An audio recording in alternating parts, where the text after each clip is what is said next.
tentang Isra Mi'raj perspektif tasawuf.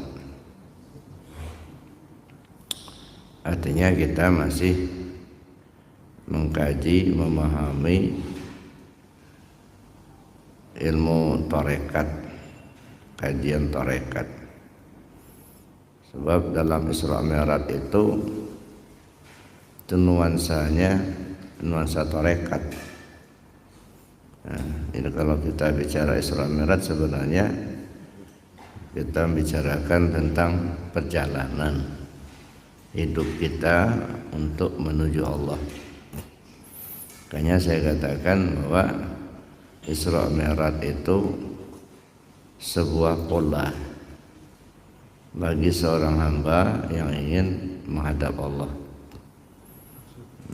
Jadi pola dalam Isra Mi'raj itu kemudian teraplikasi di dalam sholat. Makanya disebut sholat itu ibarat hasil atau oleh-oleh Isra Mi'raj. Karena perjalanan Isra Mi'raj itu sendiri itu diaplikasikan di dalam sholat. Kita ambil contoh secara singkat bahwa yang berangkat itu Nabi menghadap Allah, kita menghadap Allah.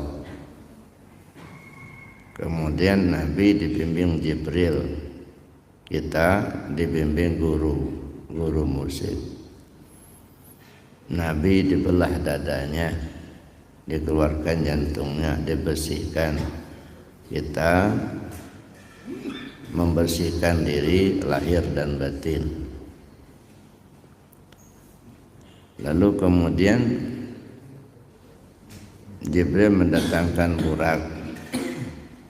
Dalam tarekat, guru menyuruh kita untuk mengamalkan zikir la ilaha illallah. Lalu Jibril mendamping Nabi sampai ke Aqsa. Di Aqsa ditunggu oleh para malaikat, arwah para anbiya, para mursalin.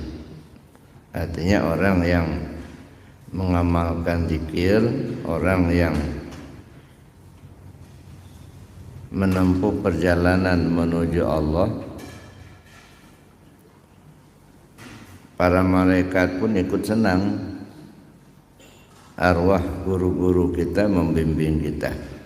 Bahkan arwah dari orang tua kita, kakek kita, nenek kita, mereka pun ikut senang melihat anak cucunya berzikir, beribadah kepada Allah.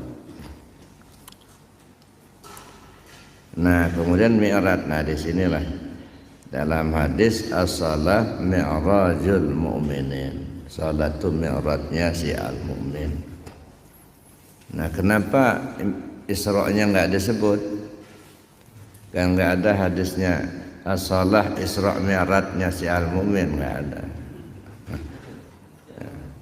Yang ada tuh mi'rajnya. Jadi salat itu mi'rajul mu'minin. Dia enggak disebut mi'rajnya, apa Isra-nya. Nah, karena perjalanan Isra Mi'raj itu ada dua, perjalanan di bumi dan perjalanan di langit. Perjalanan di bumi itu syariatnya nyata, perjalanan di langit itu hakikatnya batin. Nah, makanya enggak disebut Isra-nya. Kenapa? Ya salat itu sendiri secara lahir itu syariatnya. Mulai dari wudunya, mulai dari berdirinya, takbirnya, salatnya itu kan kelihatan. Ya, kelihatan orang salat, bacanya terdengar, itulah syariatnya. Itulah ibarat Isra-nya. Nah, sebab perjalanan Nabi itu dua macam tadi. Perjalanan di bumi lahiriah, perjalanan di langit batiniah. Zahir syariat, batin hakikat. Nah, karena sholat itu secara lahir sudah terlihat sholat, syariatnya sudah jelas dilakukan, ngapain lagi disebut gitu. Nah, tapi makanya disebut mi'rajnya saja, karena belum tentu orang yang sholat secara syariat, secara hakikat dia juga sholat gitu. Ya. Ada orang berdiri, ruku, tidak sujud, syariatnya sholat, tapi apakah hakikatnya sudah sholat? Nah, belum tentu.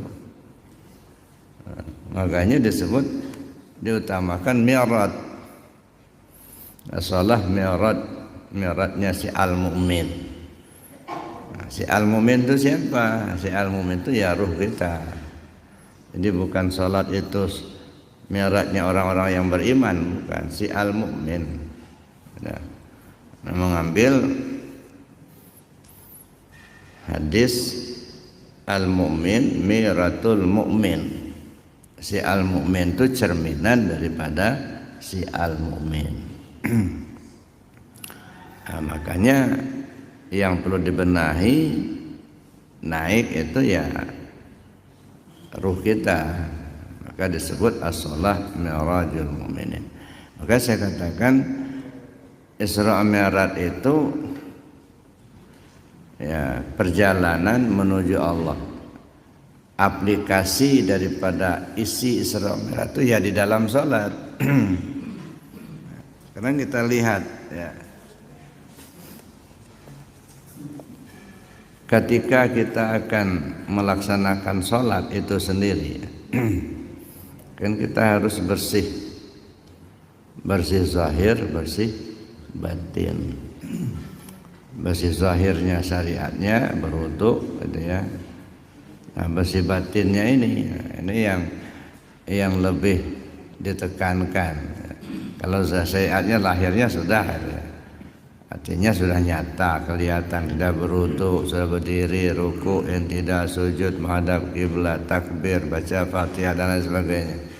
Itu enggak usah dibicarakan lagi. Kenapa? Karena itu sudah dilaksanakan. Tapi persoalannya mi'rajnya itu. Mi'raj enggak kita naik salat gitu. Nah, karena kita sudah merasakan ketiadaan diri kita, maka kita naik. Mi'raj. Nah, mi'raj itu naik. Nah, bagaimana yang disebut naik? Yang namanya naik itu tentu dari bawah ke atas. Itu namanya naik. Nah, kalau sudah nyampai di atas, tentu dia sudah enggak di bawah lagi. Kalau masih di bawah, tanda belum naik. Dari situ aja kita bisa paham. Makanya disebut mi'raj. As-shalah mi'rajul mu'minin. Persoalannya yang di atas itu siapa, yang di bawah itu siapa?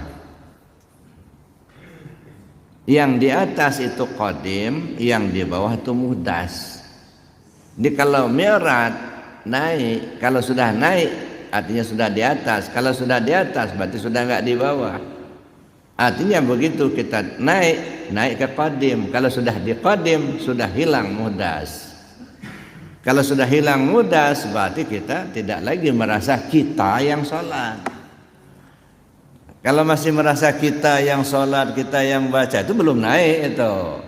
Ya, masih gupek di bawah itulah. Katanya mi'raj, ya, naik. Tapi masih kita juga yang merasa kita yang sholat, kita yang baca, kita yang ruku intidal. Kapan naiknya? Nah, itu masih gupek di bawah itu. Jadi makanya begitu takbir Allahu Akbar. Nah, itu tangga naik 4 anak tangga. Allahu Akbar. Ihram, mi'raj, munajat, tubadil. Nah, jadi kalau kita misalnya sudah takbir, sudah tidak lagi dirasakan adanya kita, maka disebut ya kita perlu mengharamkan merasakan adanya. Kalau masih merasakan adanya kita berarti kita masih belum naik tadi. Nah begitu kita naik, dialog, munajat, dialog. Siapa yang berdialog? Yang berdialog itu zat dan sifat. Nah, zat dan sifat berdialog. Lalu kemudian apa? Bar. Bar itu berganti, tubadir.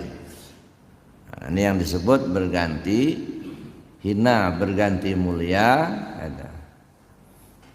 Ya, pakaian hamba buang, sorong pakaian ketuhanannya. Nah, baru kita mulailah kita sebab itu maka disebut mi'raj naik itu.